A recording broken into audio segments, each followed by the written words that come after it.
Welcome to Founder Tactics, a podcast about entrepreneurs and the communities that shape them. I'm your host, Julia Lucchini. On this episode, we're tuning in to a live recording at the Fort Lauderdale Tech Meetup, a monthly gathering for tech founders, investors, and leaders in the heart of downtown Fort Lauderdale. This month's theme is AI Tech and Strategy, how to build and scale smarter.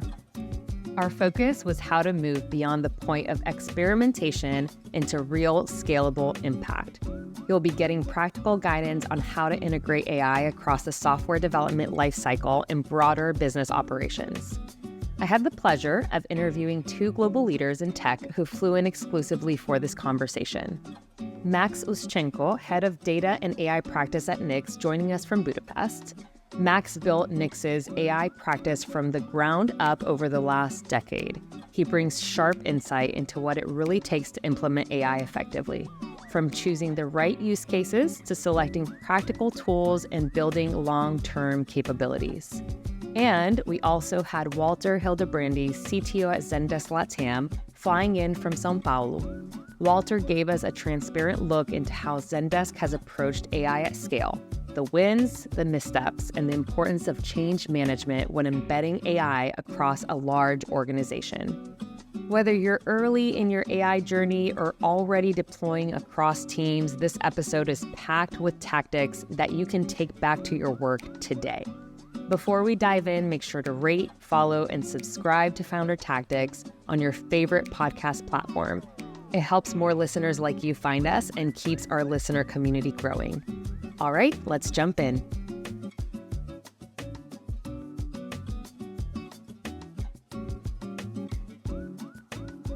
And welcome to the Founder Tactics podcast. I'm excited to have you both here with us.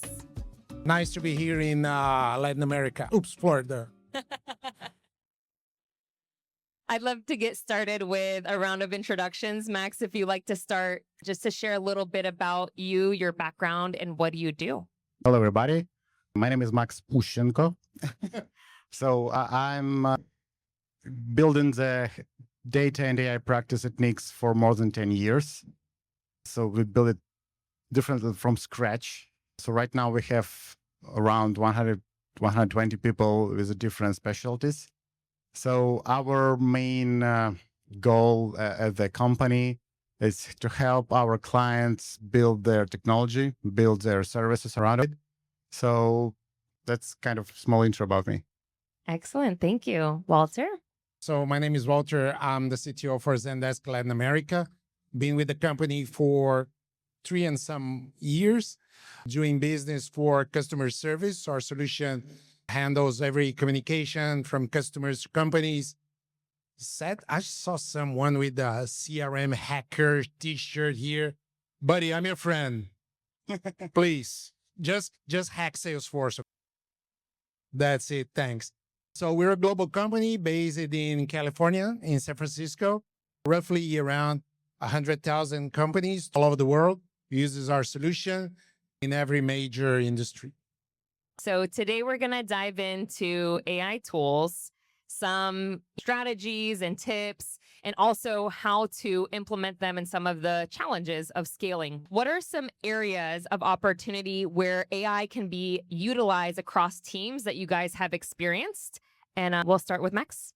So as I already said, the main goal and services of our company is software development. So I would try to stick to this topic through the whole of the speech, I would say, because that's where we have expertise. So from my standpoint, the software development lifecycle right now, it's the biggest change that I would say brings us generative AI and large language models. It's exactly inside of the code generation, pair programming things, like AI assistance in this area. So another part is like, because software development lifecycle not only about the development itself, like supportive activity, like business analysis, quality assurance, DevOps, those roles also benefit a lot, leveraging tools. And the main question, we have, dozens of those foundational models, some from OpenAI, some from Google, some from Anthropic. What exactly should I pick? Well, what's better for me, better not? But The approach that we use is like you really need to give it a try, and not just give it a try, but also measure specifically the impact on this process. So that's kind of the first recommendation, that if you have some workflow and you see that it fails for some reason or it's too long, and it also operates this text itself. So you're writing some email or you're writing some specification. So you operate in the text. That's where it will shine. And so I would just end it up and give a word for Walter. So when we started our journey into AI, we look at our customers and said, what were the personas that we were trying to deliver AI to, right? And try to identify what is important for each persona. So in our case, for example, we have AI for customers, we have AI for the agents, we have AI for the admins. So clearly, our perspective on each role would be different, right? And that is one thing that maybe you can take a look at, is try to identify your personas in your businesses and what is the objective that you have for AI for each one of them, and try to establish very specific KPIs for each, right? What do you want to increase? What do you want to reduce? And try to stake out far away from very quantitative goals. I often hear things like, I want my AI to be empathic with the customer. So how do you measure the empathy? Is it in terms of recurring revenue, or is it in terms of increasing average ticket value? So try to get these metrics very specific and very quantitative for different personas, and the way you use AI for each one of them. I would just wanted to add on top of this that sometimes it's really hard to connect. Let's say I created this user story or something 2x faster to ROI of the whole company. So that's the things that definitely you should think about, how to calculate those metrics connection between operational metrics or metric of the sales manager, metric of the software developer, how he's better writing code and delivering new features connected with some financial metrics, for example, how it really influences profitability, core things that you definitely need to understand. So this connection from influence on the business function, how it will be connected with business, financial or business itself. So there is kind of approach like North Star metric or something where you try to calculate, so you have a pyramid of the metrics. So something's like where you're looking at ROI and profitability, and then you build how changing of in your business or in some workflow will influence this one. But maybe you shouldn't use exactly this approach, but that's the idea, is to connect how AI makes better some workflow will influence the whole business. So this is something that you need to think of. Can you share a little bit about what are some of the AI tools that you guys are using to build? So as Walter already said, so I mentioned mostly is like AI tools in the software lifecycle, but we also developing some tools for our clients. And for clients right now, they are, most of them, if you're talking about generative AI, they are looking into agents and specific technology connected with it, like a model context protocol server. So those things like middleware between, let's say if ChatGPT will start and it will buy something at Amazon, it will be doing it using MCP. So it's kind of making possible to large language model to understand what exactly on the website, what the entities, where I should go to get some product bought to you. So those kind of interesting technologies that you big tech creating MCP for their own products. So OpenAI, for example, will be able to integrate with them easily. So because integrations with the API for a large language model is a lot of things. So right now that was created as kind of tech. But now we are getting back to the software development lifecycle. So I would say that paid programming for our developers, we mostly use Microsoft GitHub Copilot. So those kind of tool that could be plugging into EDE and will help your developers doing it better, faster, creating documentation, reverse engineering the code. So this kind of things that definitely you should consider to check at least. So maybe not buy, but at least give it a try and see how it works for you. Another tool that I'm personally using is by Google. It's Notebook LM. It's kind of to give it understanding. So I need to also give a context is RAG, Retrieval Augmentation Generation. The thing is when you try to use your specific PDF document that covers your vacation flow, how your employees are going on vacation, but you want it to be in the context of the model, and any model doesn't know about it because it's only your specific processes there. So to give it a context, not just put in as a prompt, you use retrieval augmentation generation. And Notebook LM gives you possibility to add website, YouTube video, audio, to be in a context of questions that you want to discuss with the large language model. A lot of them right now, like deep research functionality, something like that. But this specific tool could help any role that work with text and need additional context to be searched or to be answered inside your communication with AI. So I would say that when it comes to tools, it's funny because the way we are approaching AI is like a mix. So we started our AI practice like 2021 when we acquired the company in Lisbon. It's called Cleverly. This is where we started our journey into AI. So then we brought their expertise, their knowledge into our core Zendesk product. But over the years, especially the last 3 years, we have been acquiring different companies that were bringing new approaches, new technologies. So it's been funny to see all these come together as a whole. So we are bringing different people from different cultures, different approaches to AI, and building a solution around that. So it is a puzzle that we need to assemble. For example, the last acquisition that we did was Ultimate. It is like a customer-facing chatbot solution. So we're bringing that together with QA around workforce management and everything. And they're solved different pieces of the puzzle, but the foundation is around AI. So we're bringing all this together. It is a challenging journey, but we are trying to consolidate that into a single platform. Since you've been diving into this world since 2021 as a company, I'm sure you've been able to, over the past couple of years, identify risks and challenges that have been associated to acquiring and implementing AI at scale. Can you speak into those a little bit so that people who are building companies or looking to apply AI can start to also learn from your experience, maybe learn from some mistakes? So we all are having or feeling this pressure around bringing AI to the business, right? We all are, right? The board or the market or the competition, they're all pressuring all of us to bring AI to the business. And we understand that once you on this journey, there are some risks that you're going to say. So for example, you can have questions around, should I be starting my AI approach on my own? Should I acquire a company or bring a solution as part of my solution? Or maybe should I build upon some foundation layers of AI models or whatever?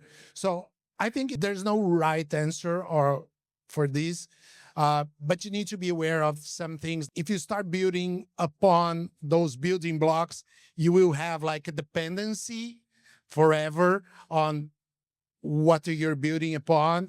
There are risks around security or data or everything else because you're relying on someone else tools or frameworks or whatever.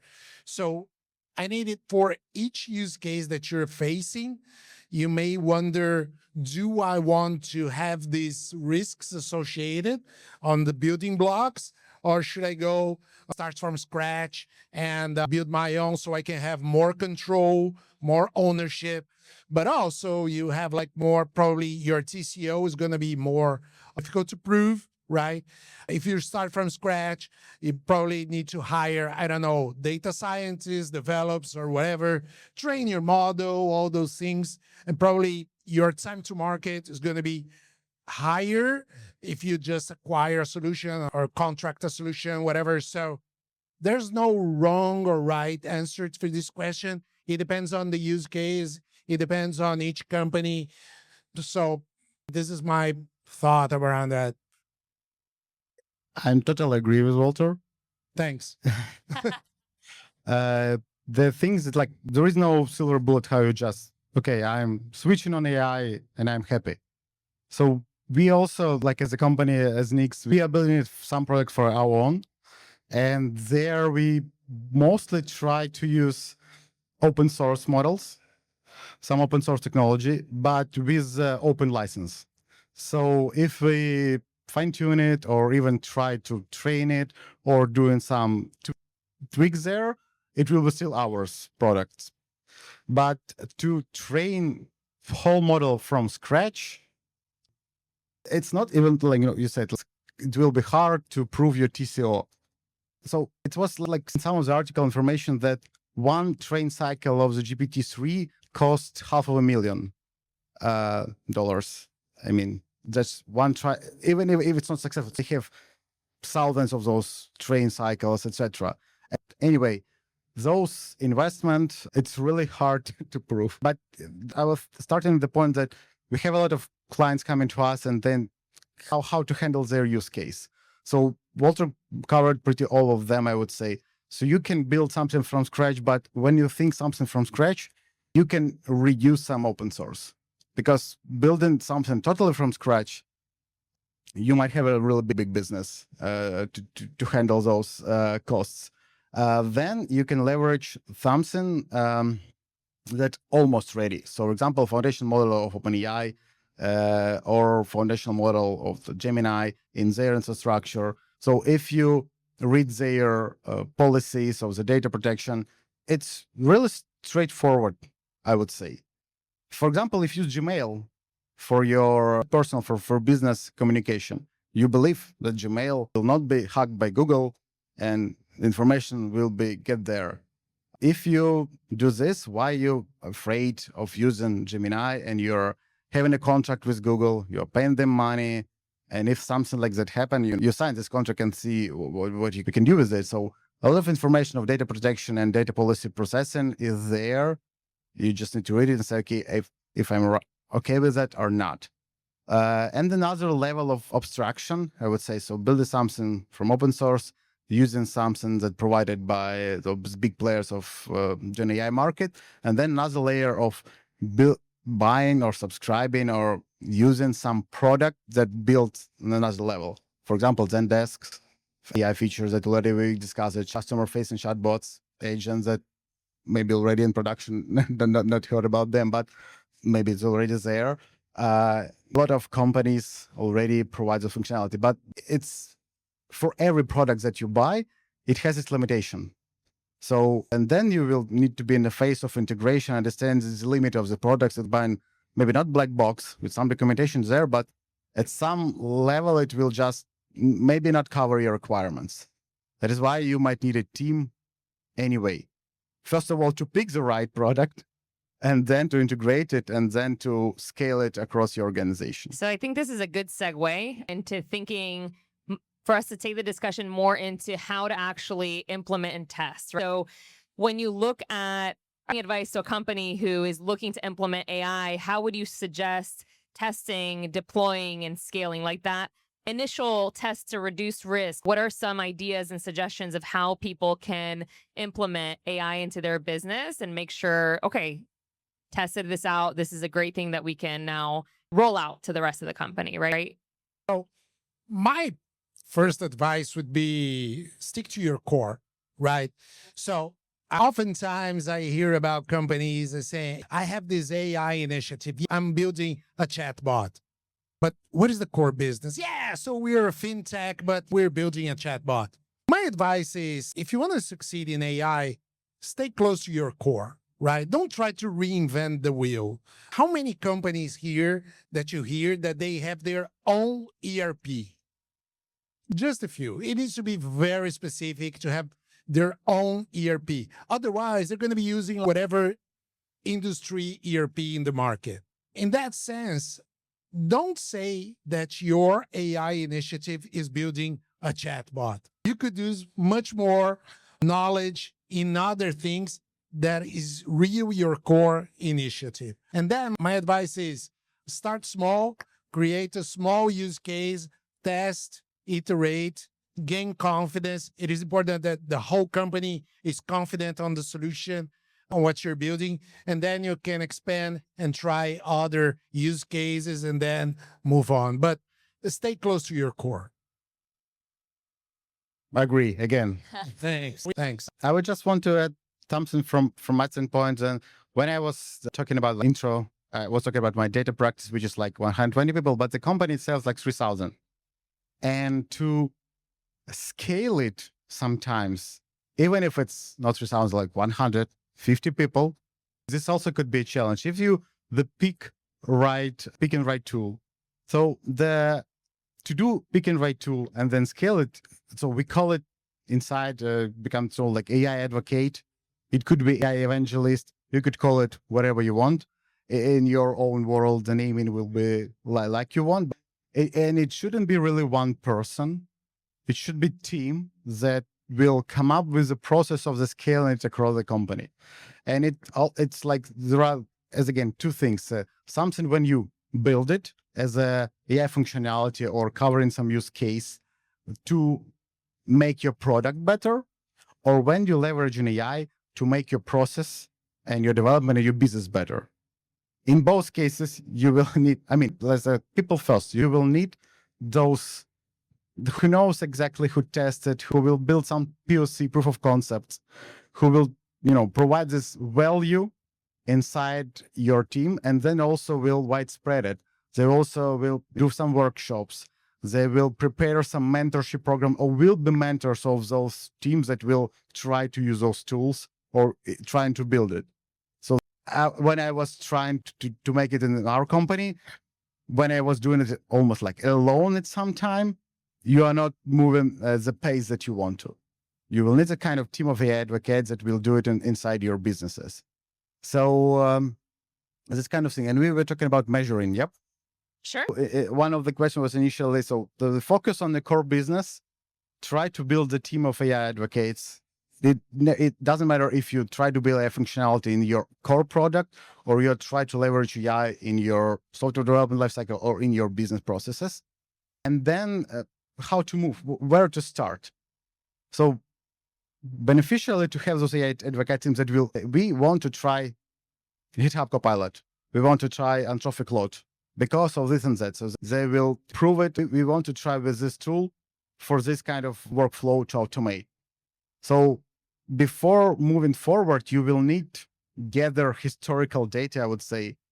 So how this process was performing before you leveraging any additional AI, any AI advocates. So you then have your benchmark. So before all of this AI, we have been doing it like that, with that pace, with that efficiency, with that number of sales have been done, with that number of brief for marketing created, those kind of information already gathered. If you don't have analytic in place and you don't have those historical data, you will need to gather it, maybe manually, but then it will also move your business forward to maybe moving from manual to automate something.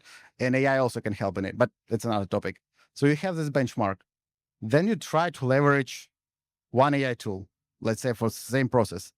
And it's like A/B testing. I believe that almost everybody heard about it. So you're doing this trial, you do this A/B and see, okay, this doesn't help like I expected. I try another. All of them have trial periods. And even if you trial something very expensive and you like it, you then could look for cheaper version if it's covered, or you can try to build your own with using open source we discussed. So this kind of A/B testing approach that what we have been doing for GitHub Copilot for our developers. So we got 35% improvement in the development, let's say, speed or efficiency of the development. And then we tried to calculate it, having our business model, how we work with clients. So we got near to from 10 to 14% reducing the cost of the development. So exactly coding, let's say. So that's kind of I don't know if you are doing the same business or not. That can be, you can use a benchmark for your own, if it could get same. It might not, because your product might be more complex. You might have our legacy products or something like that. But those things, like at least starting point, approach with A/B testing and some benchmarking, you also could find that across internet. You could not believe me, but find other white papers or metrics that provided from GitHub or whatever. Just want to comment something here because you were mentioning POC, right? I always say that we are in the era of AI, but basically it's the era of POC, right? Every customer wants a POC now, right? Yes. Okay. So, because let's face the truth. For those that don't know what POC Is a proof of concept, right? Thank you. They want to test your solution. Why? Because we all have the best AI solutions. We all reduce or increase productivity. We are super efficient. So think about this. Put yourselves in the shoes of your customers and say, how many companies promise the same thing? We have the best AI approach, right? So every customer, they want to try your solution. So my advice is be ready to test your solution, to take it to the real world, and so the customer can test, can try, and see actual results. But like Max was saying, get in an agreement on what is the success that they want to measure. Clear, specific metrics, KPIs. Look, you were doing this at, I don't know, 10%. We're going to do it at 70%. So agree on those metrics and those KPIs before you start doing POCs. Could you share a little bit about cases that worked well for you guys, that you've implemented Zendesk and had great business results with it? Or if you want to share one that had bad business results, we're open to hear it too. No, never bad results. Never. So, for example, we have like Hello Sugar, which is a chain for a salon for haircut and everything. They were in a very strong strategy for expansion, and they doubled the number of salons, and with no extra headcounts for doing customer service, just because of automation and delivering a bot for their customers, so their customers can ask basic questions and everything. So it's true value for the customer. You double your salons and you don't need extra headcounts. So this is something like, I don't know, 200 agent hours saved per month. So it is like $14K a month. So it's a huge strategy and huge returns for them in terms of productivity and being able to expand their business. What are some of the common issues that you could see a early stage company facing when scaling with AI too fast? Yeah. So one thing that we already a little bit touched upon it. So reading the policies of data processing, reading those contract part of it. And I know if it's, let's say, kind of big company or middle company, that your employees already using AI, even if they say that not. Some of them use it for even home things, but during those communication, let's say with ChatGPT, they sometimes, okay, I have this question about work. And they sometimes put some names of your clients, put some snippets of code there, put something there. And again, if you have B2B contract, if you work with a Google company to company, they have strict policy of data processing because it's B2B. If it's B2C, even if you buy ChatGPT Plus or those kind of licensing there, the rules there are different. And then you can scale it. Okay, I haven't provided my team with a centralized approach. I haven't provided my developers with the AI assistant tool that will make them more efficient and I will benefit from it. They are buying something from them because they want to use it. They will save their own time on using it and use for their own needs. But what is more important, they will put their data that you might not want them to put into the, this other type of contracting and processing of the data. So this kind of a tricky risk that you might not know because licensing of B2B of those products and B2C are different. So that's what we were also facing. And a lot of our clients right now, some of them even don't have specific contracting because we are as a service provider using AI. So that's another thing that you might need to think about, how you as a company that using AI and providing some services for another company, if that company not ready, if they don't want you to use it. So that's another tricky thing. If you want to scale, we are AI ready first, but your client not AI ready and not AI first. And they will tell you, we don't want you to do this like that. We don't want you to export our data for Google, for example, which is partially nonsense, but that might be in a contract. Then if you don't have another one, they might not want to work with you. So that's not scaling things that you might not think about it. You think that everybody is AI ready and AI first, but it doesn't like that. So reading the contracts, reading those policies, and giving your employees centralized approach that you approved, that you believe, and that you have contract, that's kind of advices I would say. So I would say that you have the opportunity to present your customers with something new and not only use AI for the regular stuff or just the same use case, but try to change the market dynamics. So let me give you an example on that.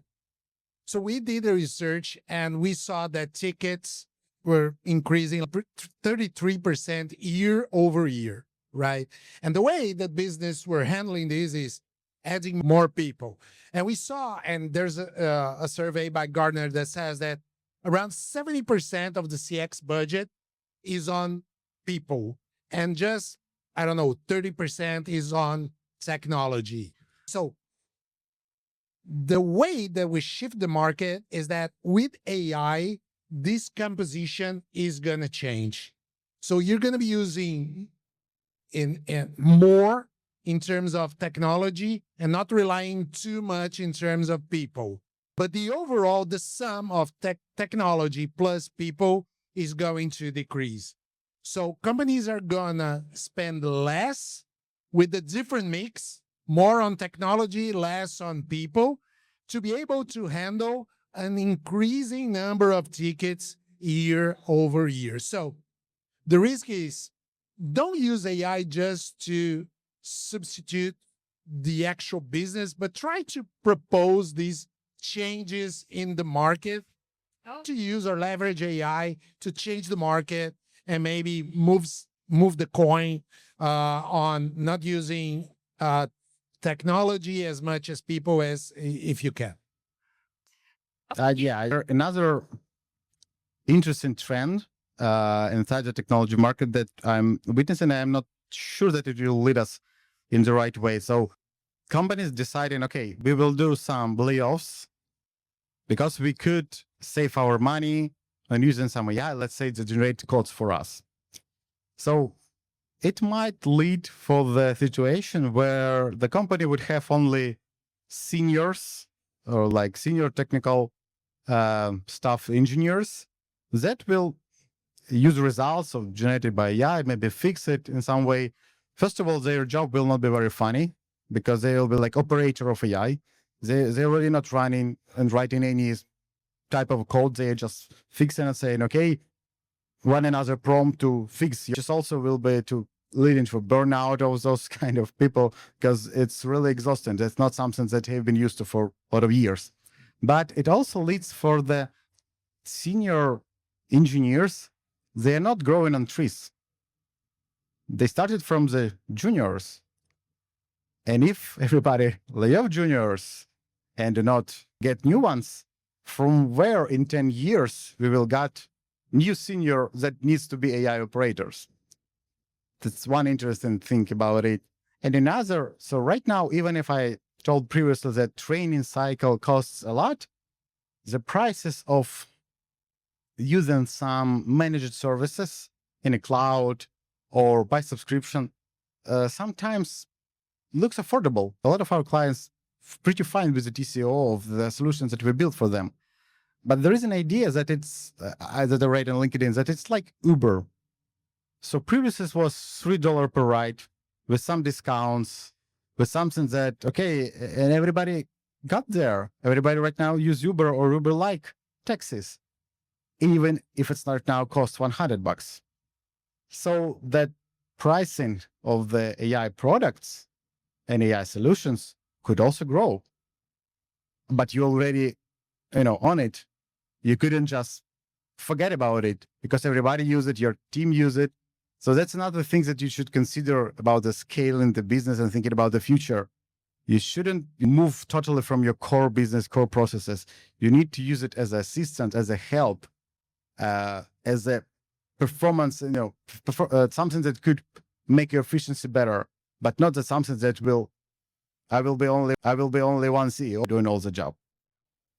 And also, you talked about layoffs. So let's be truly honest. We are hearing a lot about AI is going to take away lots of jobs or whatever.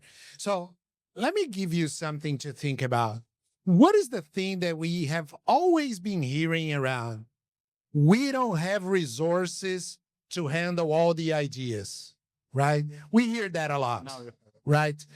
This idea is wonderful. I just don't have people to do it. I don't have resources.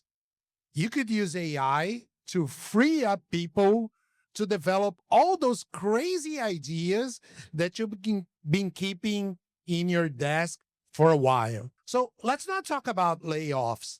Let's talk about freeing time for people to do all the things that you have always wanted to do. And you can compare it with when cloud was introduced. So it gives you right now, you don't need to have a data center. You need to have the whole CPUs to run it. And it's enable you possibility to test hypotheses, to do a lot of things that you weren't able to do previously, to scale faster, etc. You should consider the next, not next cloud, but next technology that enables you a lot, not will move you from something. I know a lot of companies still have hybrid cloud. They have their own data centers, but they also have a cloud thing. That's the same approach could be leveraged here. I have two more questions for you guys, and then I want to open up for questions from the audience. But what are some of the things that you see in the future, given that you're, deep in working with AI? One of the things that we see is coming up is when we talk about personal assistants, right? So right now we think about, we all have been working with Alexa or Siri or whatever over the years, right? But the things that we're doing with them are still pretty basic, right? You want a recipe or whatever, you want to know a joke, you want to whatever. But think about evolving the Alexa or the personal assistants into more complex use cases, like, please handle my banking account or manage my health care program, right? So you would say, no way I'm going to give my personal banking number and password to Alexa and ask her to interact with the bank and manage my credit card or my banking account, whatever. No way, right? But this sort of confidence paradigm that we're seeing is pretty much what companies are seeing today. So companies today, they need to gain trust in AI. They need to feel confident about AI. It is the same thing that is going to happen with all of us when we interact with personal assistants. We're going to get confidence and trust, and they're going to be handling more complex use cases, right? The fun thing, besides we handling over these situations to these personal assistants, is what's going to happen on the background, because you're going to be seeing like Walter bots talking to, Bank of America bots, and they're going to be talking to each other, right? And this is going to be super fun. But also, there's going to be a challenge for companies, because when Walter was interacting with Bank of America, they had the opportunity to talk back to me and then, increase my loyalty, whatever. But what happens when Bank of America bot is going to be talking to Walter's bot and not to me? how they're going to be building loyalty, customer service, and getting feedback if they're talking to a bot, right? It's bot to bot.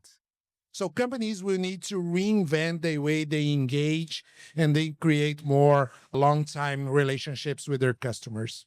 So Max, I have a little bit more of a specific question for you around software development, because right now in the market, there's platforms like Lovable that you can put in a prompt and it creates a app for you, but they're not perfect. And right now it helps for the people or founders that are building an app or a company on a prompt related software development platform to have some sort of coding experience, right? Because you can see the back end and see some of the things that need to be fixed. How do you see that changing in the future? Will founders not have to be technical? There's so many people that come to the Fort Lauderdale Tech Meetup and say, I'm looking for a technical co-founder because they need someone that's going to have that technical expertise. Does the future hold like a space where completely non-technical founders will be able to create highly technical companies because of AI?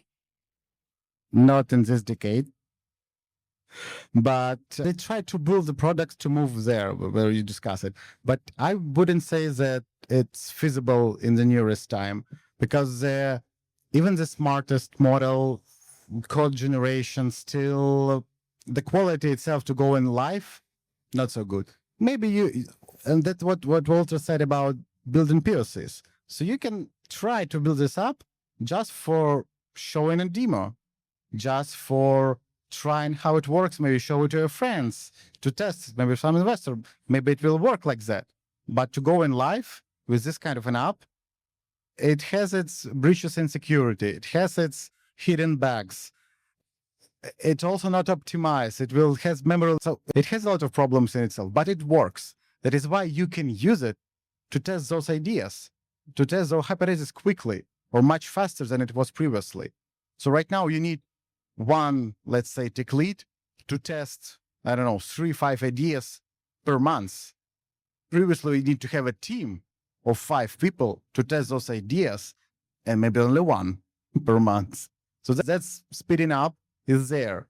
But if you're talking about distant future, let's say, maybe not so distant, but the way how it develops, I assume so. It was in my thought that maybe we will have agents that write in codes, agents that review in codes, agents that create architecture of the solution, and then provide those technical requirements for. But even a human being is really, most of them, not all of us, but really bad in leveraging the idea in the right way. So even another human being will understand it 100% correctly. So machine is also making mistakes in understanding because the input itself is not so good. That is why as soon as we will be taught or educated to how to write the right input, like your idea, and then machine will understand 100%. So this gap still not covered. And because of the human nature, I don't know when it will be covered at all. So, but think how do, let's say, I live in OpenAI, they see creating their AI agents for development, they see it like that somebody will pay them for researcher, right now 10,000 per month, that will do scientific researches for finding new specific ideas. Then they will buy several agents for 2,000 per month that do developing. And now I'm having everything. So I have an army of agents developing me something. But that's the concept that they're trying to achieve and maybe moving forward there. But right for now, it's distant future from us. So keep looking for your CTO co-founder. That was another episode of Founder Tactics. Thank you so much for listening. If you'd like to get updates on new episodes, live recordings, and everything happening in our founder community, make sure to subscribe and follow the podcast. And also head to foundertactics.com and sign up for our newsletter. We'll see you next time.